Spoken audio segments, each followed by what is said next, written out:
Welcome back to another episode of Remotely Speaking Up. And this is episode 10, where we speak about tech policies and infrastructure that digital nomad hotspots should be considering or should have put in place. So this week, we are joined by our special guest out of Trinidad and Tobago, Kevon Swift. So Kevon Swift, thank you so much for joining us. Thank you for bringing your expertise to really elaborate on this topic. And I'm going to immediately turn over to you so you can tell us a bit more about yourself and what you do, because this is quite a specialty area. So I think you can probably explain it better than I can. So thank you for joining us, and over to you. All right, thank you a lot. Thank you, Russia, for this invitation. I must admit, I really like the thread of the issues discussed here in this podcast. So, a Oh, bit more about me.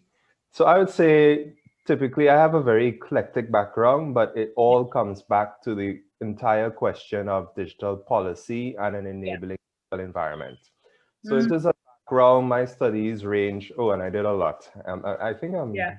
I've been doing a lot. You have.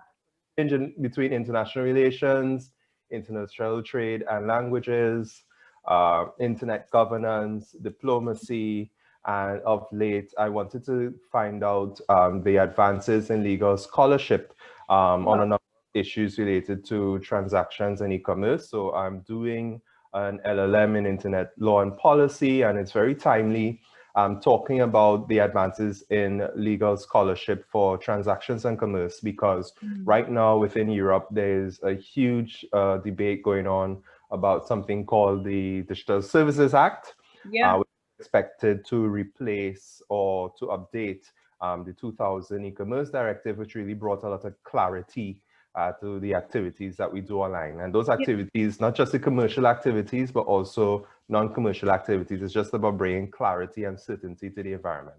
Yeah. Wow. Wow.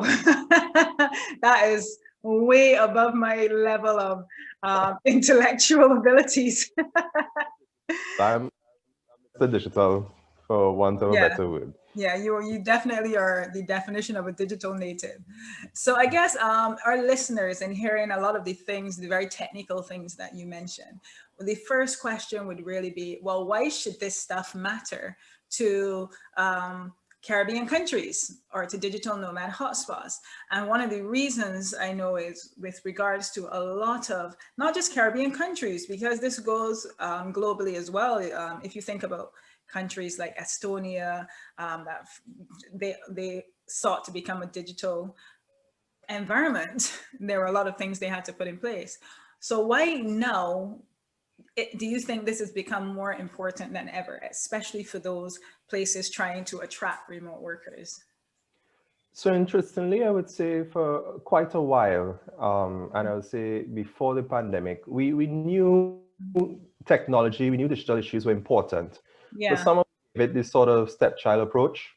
So whereas you would say because we are all a number of societies with very limited resources, we should focus on some more bread and butter issues, how to pivot from agriculture to boost tourism, how Mhm. to do other types of tourism, business Yeah. tourism, education tourism, and those forms of tourism are prominent in the Caribbean. And Yeah. then we digital, and we always refer to digital as the idea of distributing computers. I think even of late, if you were to, Yes. for instance, political rhetoric Mm. on digital issues, is still about digitizing and having people get computers. And Yeah. it's some bugbear to me, because we are way ahead of that in the world. Yeah. And we in the Caribbean, where we have this opportunity, I mean, the crisis has meant that we've had to come to speed quickly with what has been happening. Yeah. Where some of us move from zero digital skills, we now understand and use Zoom as a Mm. daily part of our vocabulary.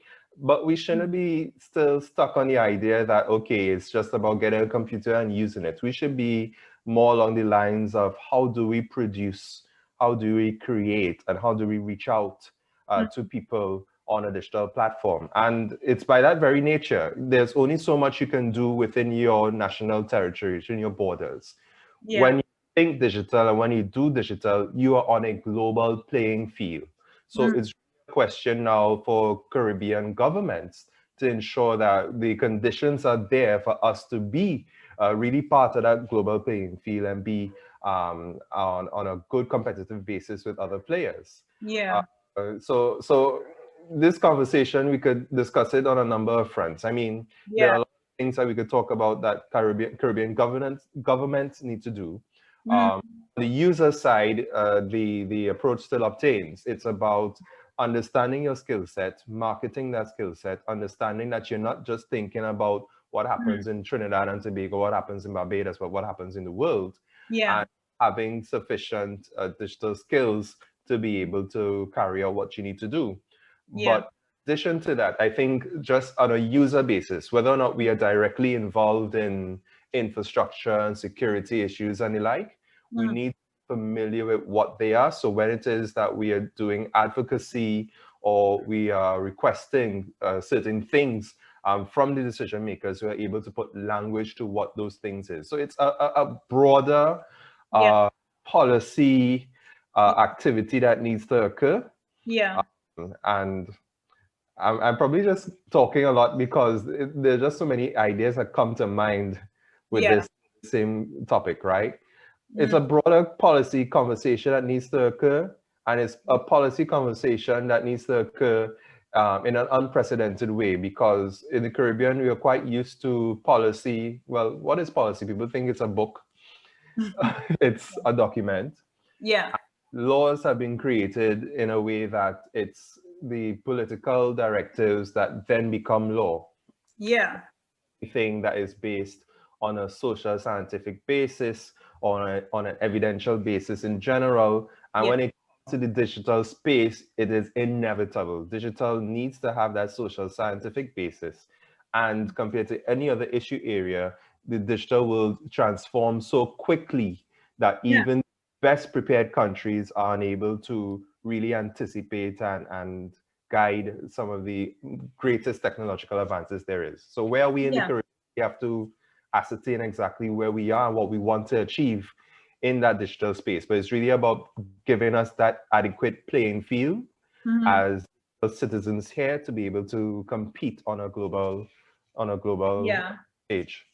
So what do you think then in terms of having that or leveling that playing field? If governments are thinking they want to become a more of a digital society so they can operate more globally, if we want to really accelerate that pace of digital transformation, what would be the five, you mentioned you gave quite a few examples as well, which is good. What would be the five policies or procedures, or what are the five things that, let's say, government should start with on that? Right. So it goes without saying, everything related to the telecom sector becomes of Yeah. super importance. Mhm. Telecom sector, and beyond just ensuring that you have infrastructure, Mhm. thinking of becoming digital enclaves to encourage remote workers, Yeah. you have to have good links to the global internet. So Mhm. good links mean that most countries have a landing cable that brings the global internet. There's a huge cable that goes from South America straight up to North America called Americas 2. Mhm. Most countries just have one cable to that, but we're also a region that is highly prone to natural disasters. Yeah. Typical best practice would be to have more than one landing point Yeah. for access to the global internet. And in addition to which, we also want to ensure we have things like IXPs, internet exchange points, Okay. which really incentivize and make more efficient local internet traffic. So Yeah. if you're sending an email from one party in your country to another party in that same country, you don't have to have that traffic leave the country, go up to an exchange point in Miami and come back, because all those things incur costs. Yeah. We as end users, we end up paying for. Yeah. So the telecoms infrastructure is highly important, and in this age of pandemic, with the huge uptick in internet usage, quality of service is one of the biggest areas that we have to look at for the telecom sector. Yeah. Telecoms internet sector and quality of service. This goes directly to one of the things that I work in. I work at the Latin American and Caribbean Internet Addresses Registry. And one of the main protocols that enables packets to be moved across the internet called IPv4, there's no longer any IPv4 available in the Caribbean. A new protocol called IPv6. So the internet service providers have to ensure that they're deploying IPv6 and deploying it efficiently enough so that we don't get stuck with just relying on the old protocol, whereas the rest of the world are deploying both protocols and eventually moving to the new protocol, because we'll end up with a sort of antiquated version of the internet where our quality will just begin to decline if there's nothing done at the level of the internet service providers. So that's the telecom sector. The next area I would say has to deal with everything related to transactions. For the most part, transactions are approached from an e-commerce perspective. Just with the commercial activities in mind, but I think as well in the Caribbean, we have to think about the non-commercial, the more administrative, facilitating type of activities and services are required. And transaction law, I can give you the example in Trinidad and Tobago. This has been something that has started in the minds of politicians in Trinidad and Tobago since 2001, when it was first listed on the parliamentary schedule. Fast forward 10 years, they came up with an act that was partially proclaimed. And what did they proclaim? They proclaimed the interpretation section of the act. And they said, well, you shouldn't discriminate on things that are digital by virtue of them being digital. Okay, all well and good. And then the rest of the act, which deals with secure electronic transactions, which deals with consumer issues, which becomes so much more relevant because of the higher volumes of commercial activity related to sellers who are selling in mass to multiple consumers and no longer any intermediaries such as a shop or middleman. There's been a massive uptake now in persons trying to create online businesses. So having that e-commerce infrastructure is crucial to make sure you can get paid from all across the globe. And transactions law is where it's at, because it looks at those issues. It also looks at the issues of the liability of intermediaries between the communication and who is liable for what. I mean, and this liability could be for things like defamation. It could be liability for things that are what you would call objectionable content. The dialogue on this, I say, is not as loud as it should be. And they're just very practical issues for what we need to do here in the Caribbean, just to have an understanding. I'm not saying that, again, as a remote worker, we need to do it, but we need to understand it so that when I am doing my business and there's something that's affecting me, I'm to express to my policymakers, hey, to put me on a better playing field with someone from Estonia, I think we need to discuss this. We need to discuss and I'm moving on to electronic transactions. So the third issue, payments. I need to be able to have payment mechanisms based on the laws in my country or based on laws that I'm familiar with, so that I'm not at a disadvantage. And this is such a pain point. I mean, it's a pain point for me as well, doing business in parts of the Caribbean. Sometimes the issue is, well, how do we pay you? And there's a lot of conversation around that, how to get that money transferred abroad, and that conversation could be spent elsewhere. We should not be satisfied with relying on options just like Western Union. That's not the question. That's not very efficient. And we may not need to know all of the details or the intricacies of payments from a policy legislative perspective, because a lot of us, we are quite satisfied in getting some sort of solution. I'll give you an example. We get PayPal. We may not be aware that the access to PayPal that we have is not on equal footing with someone who has a PayPal account based in the US or Canada or any other country. And in a country where you don't have the financial regulations looking at payments done on a digital platform, if something were to go wrong, by default, you rely on the legislation of the mechanism you afford access to. And in Trinidad and Tobago, which puts you at a bit of a risk. For your legislation. So if ever, let's say, and it's all well and good. I mean, people say, well, I did a one transaction, it's good, I'm okay, we have no problems. Think big. Caribbean people think big. We're not just in our own local environments, we're in a global field. So imagine from here on out, let's say 5 years from now, I'll probably have to negotiate hard to get a space on your podcast again because you have so much demand. So in thinking, big, it's not just about being satisfied with a microtransaction or something that happens in a microcosm. We need to have it in the more longer term dispensation and what we need to have to safeguard our interests here in the Caribbean. So telecoms, transactions, payments, security. Yes. Security. And I think this is a big concern for a lot of people.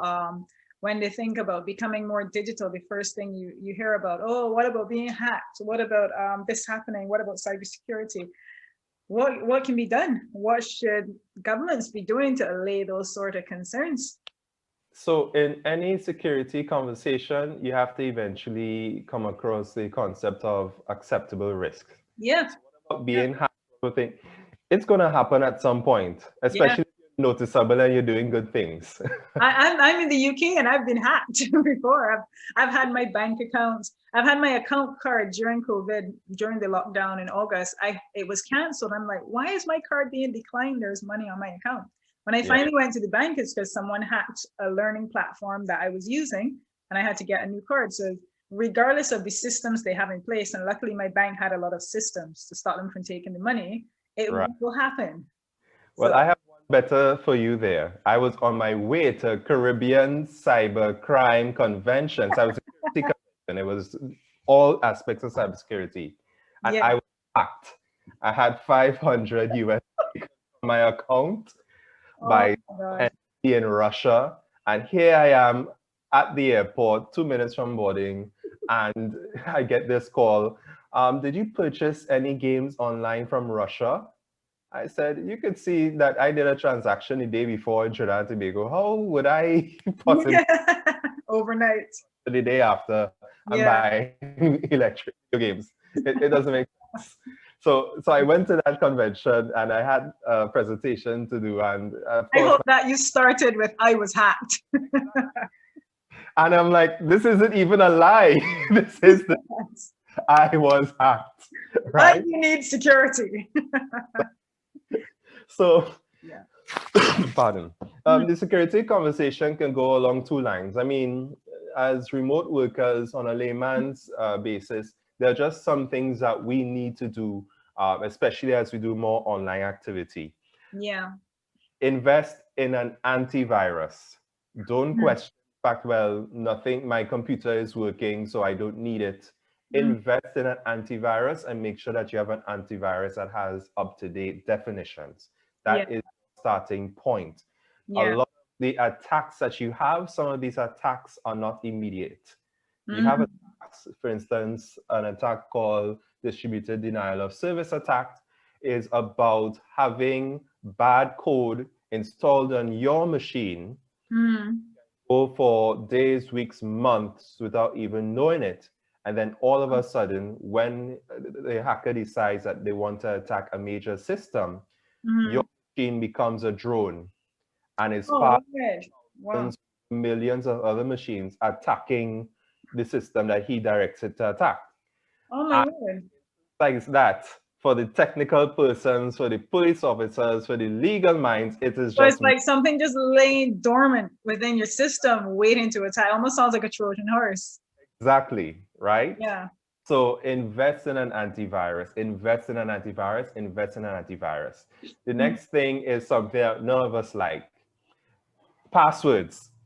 Don't have the same password for your private, your personal, and then your business accounts. Don't use the same password.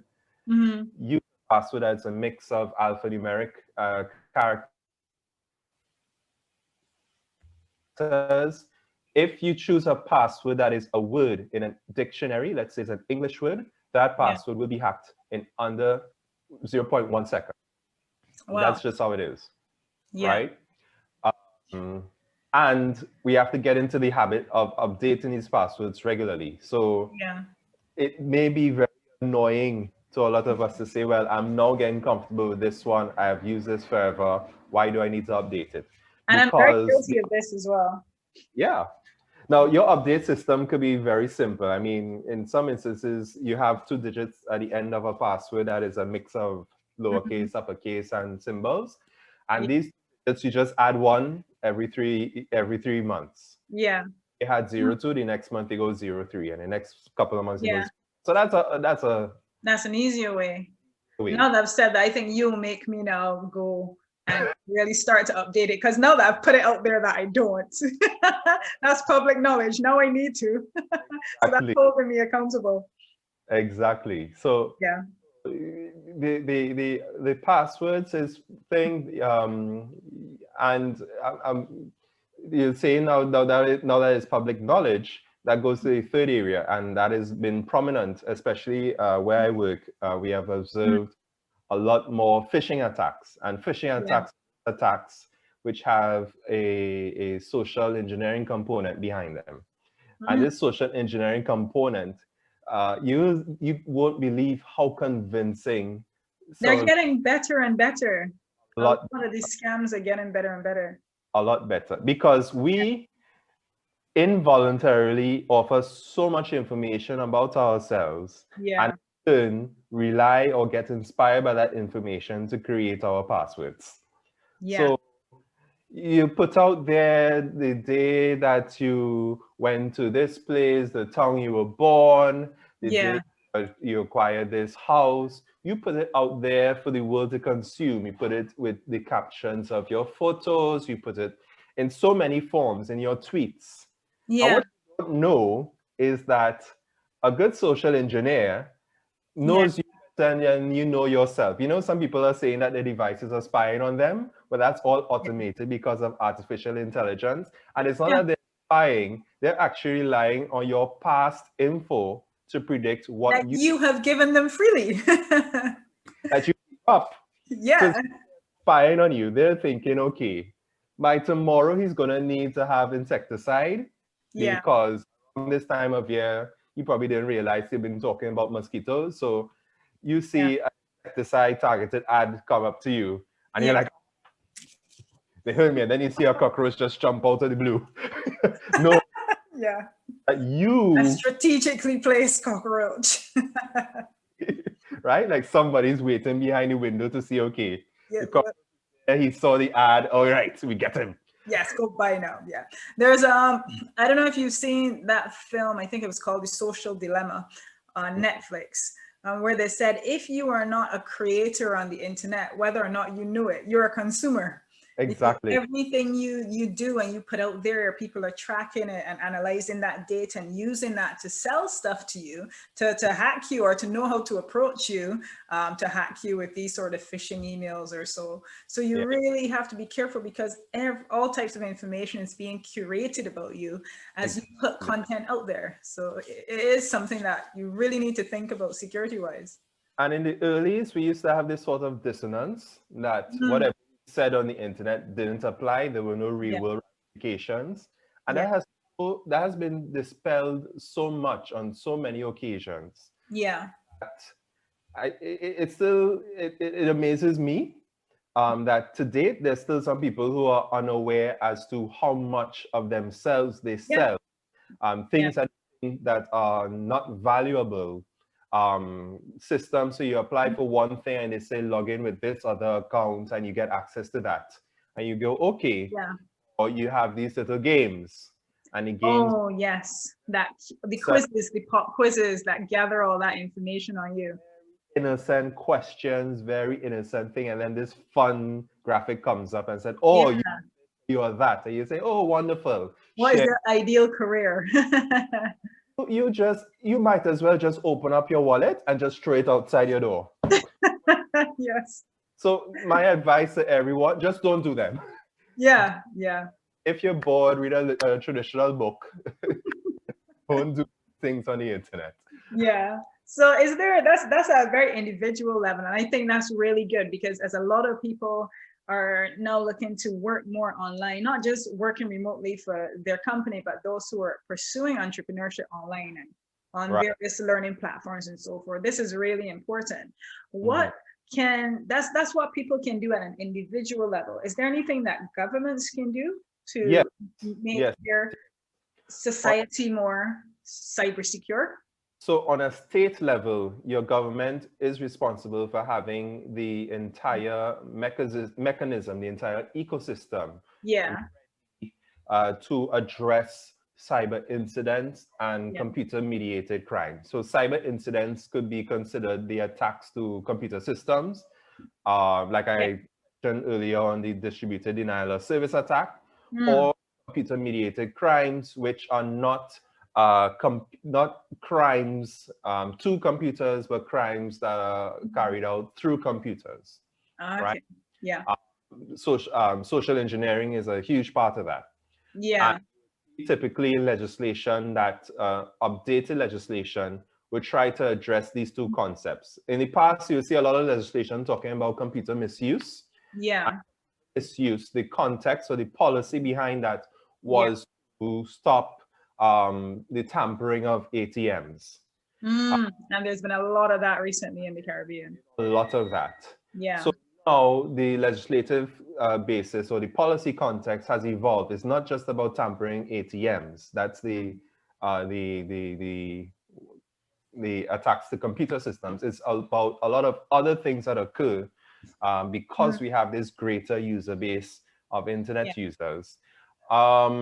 One of the things, though, that is very important to realize is that the internet does not replace or create things that do not exist. And it should not be more onerous than what exists in the real world. So when I say that, it's not just thinking about having a digital law for crime.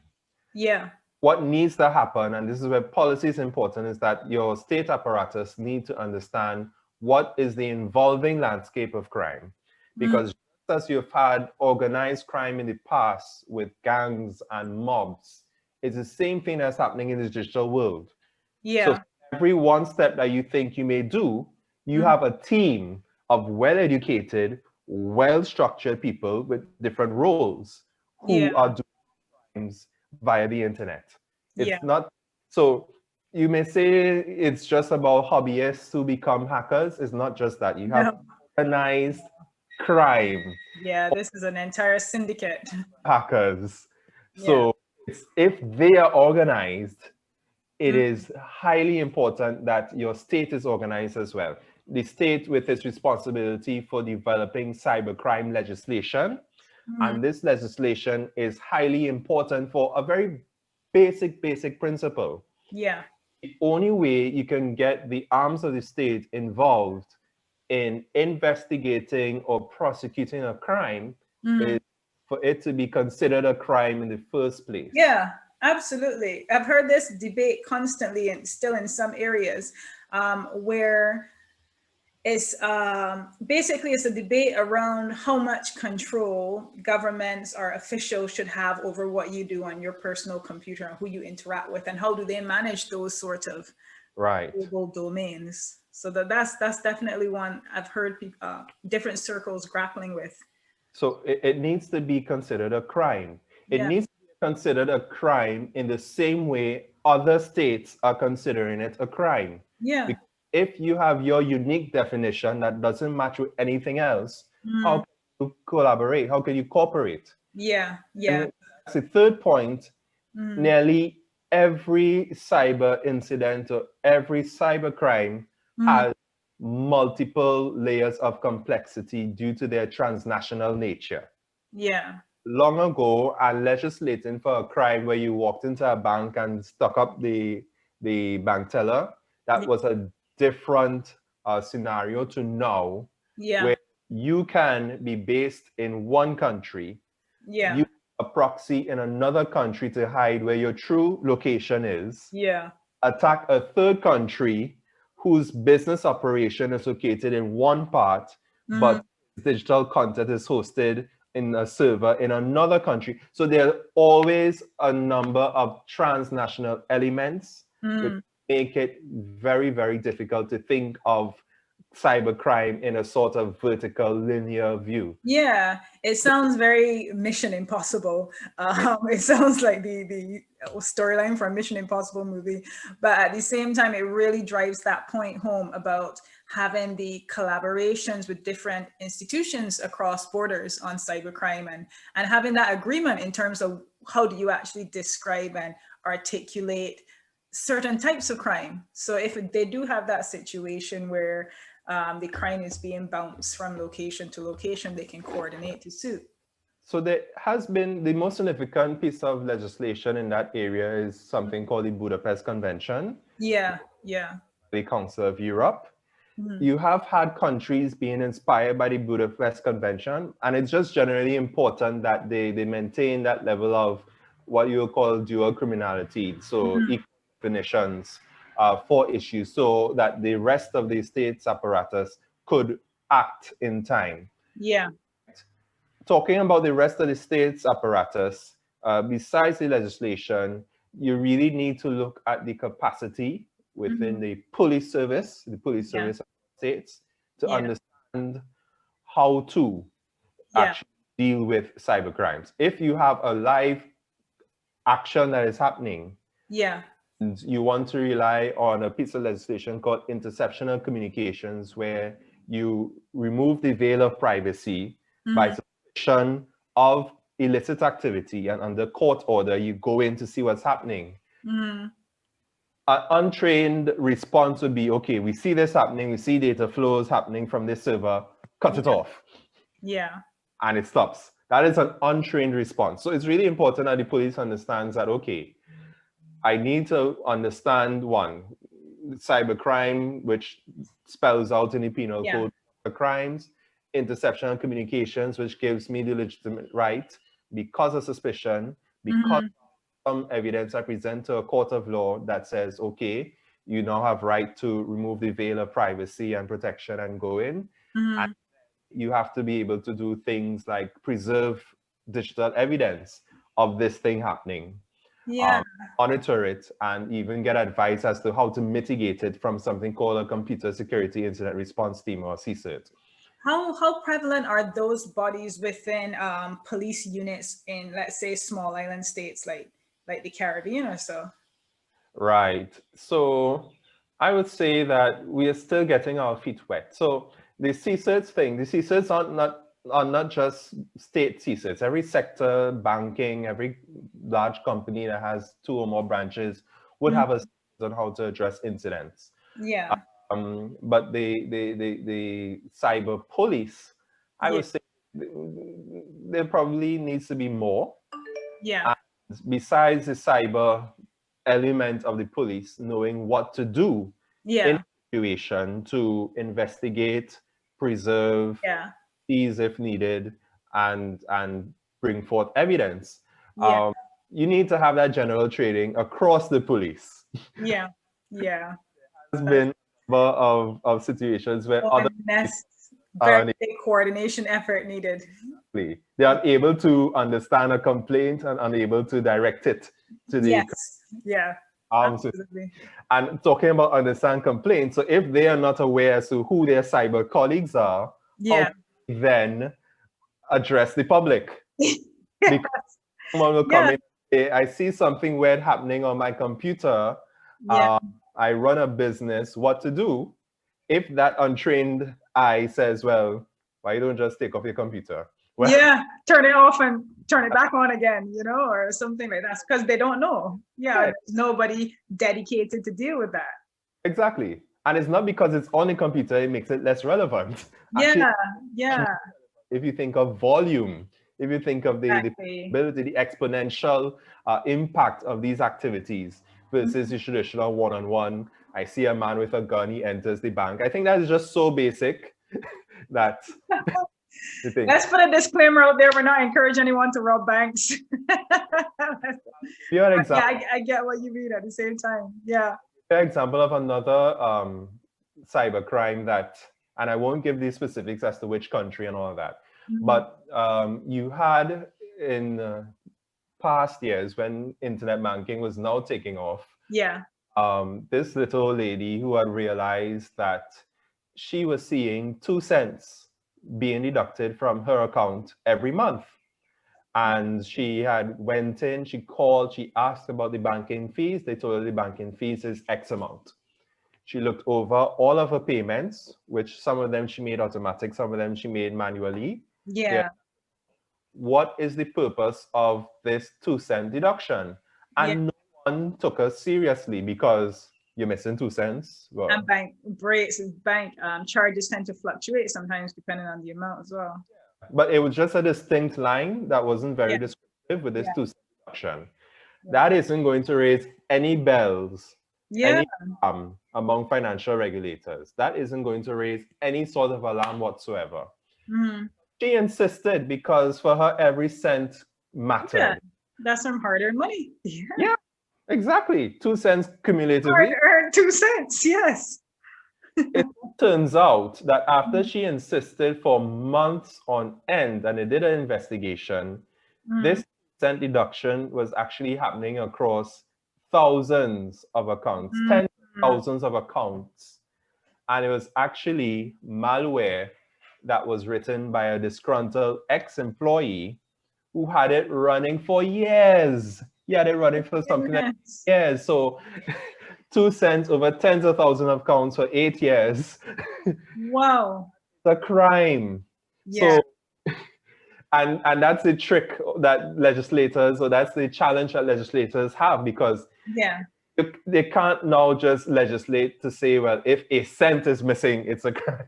It's and the complexities of this, how sophisticated the concept of robbery has become. Has become, absolutely. One of the trickiest ones with that bank card one I told you about was that they sent the information and they knew the last 4 digits of my account number, which is what the banks typically use to confirm that it's me. They knew my name, they knew my date of birth, and they had this very specific information. So it mirrored the exact transaction of a bank. Yes. It's amazing how smart that they've really become. Yeah. So that, and then for Joe Public, how do I recognize that there is a cybercrime or incident happening to me? Yeah. I would say your due diligence will end once you've installed an antivirus. Yeah. Once you change your passwords regularly. Yeah. To avoid things like what you call shoulder surfing. So you're in a public space and you're exposed to your thing and someone looks over your shoulder. Yeah. So avoid shoulder surfing. Once you do that level of due diligence, the rest of it is really on the state apparatus to protect you as best as it could in being able to detect crime, this thing. And then there's a component there that I need to mention. After all of that happens on the level of the police officers, have now the courts evidence digitally before a court of law in the Caribbean. It feels that justice turned very slow in the small island states. Does prosecution understand how to build a case, defense, or case for digital evidence? So there are so many elements to it that needs to happen from the state sector. Yeah. So many elements. So remote worker, do what you need to do. Take the precautions, and when you can, make your voice heard. Make presentations. So, and again, my concern and why I've been seeing in the Caribbean is that we haven't had the right language or words to put to things. So we may not know, for instance, there's a difference between data protection and privacy. They're related, but they're not the same. We may not know what an electronic transaction is, but it's important for us to have that level of awareness, sensitization, so that we know, okay, this is an issue that is going to affect my business and affect my bottom line. I want to see action on this. And that is really a policy. By this policy work. And I think where the constituents come together and say, government, we want this because this is happening. This is the evidence.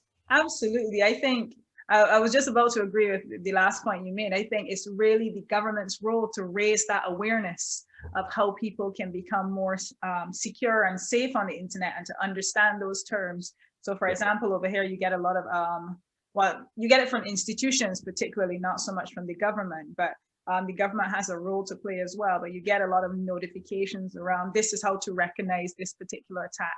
this is, if you see an email that starts with these lines, don't answer it. And I've seen that coming from a lot of Caribbean institutions, some of them as well. So that's good, but it would be good to have that more general, wide-scale awareness campaigns around how you can protect yourself digitally and what these terms mean as well. Yes. So you've given us so much food for thought, Kevon. I mean, we're out of time now, but you've left us with a lot to think about. This is one last thing there. Yeah, of course. Really an advanced concept I've seen from a governance standpoint. Yeah. The awareness is critical. We need to be aware. We need to know how to describe a cat as a cat for us to be able to process in the future. Yeah. There's a country I saw, and a lot of times we refer to these countries and the Caribbean, it's like, we have nothing to do with them. They're not comparable to us. Costa Rica, 4 million. So it is comparable. If Jamaica is, it is, yeah. Right? It is a comparable country. Mm. And Costa Rica instituted in their policy making something called a consultative internet commission. Mm. I found it wonderful. This consultative internet commission is about ensuring bottom-up policy making for digital issues. Yeah. Once it's digital, once the government understands that it is not the owner of disparate pieces of knowledge, but it has to coordinate it all. Yeah. Every issue that they worked on is put through that commission. The commission does electronic consultations, they do face-to-face, they do panels, and they just try to improve on a regular basis the strength and the validity of their digital legislation. So I'll just leave you with that note to say, well, the countries are thinking about it. A country of 4 million has come up with this unique idea, which is looking for them to strengthen what they have.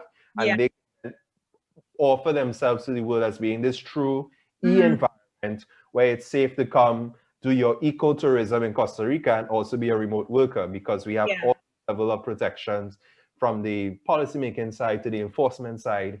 It's an idea that I think that's quite a good best practice example. So I hope some government official up there is listening. But I think that's what you need. You need those sort of commissions or committees that take responsibility for these types of areas and to make sure that that data can be pointed, or those incidents can be pointed in the right direction. So I really like that best practice.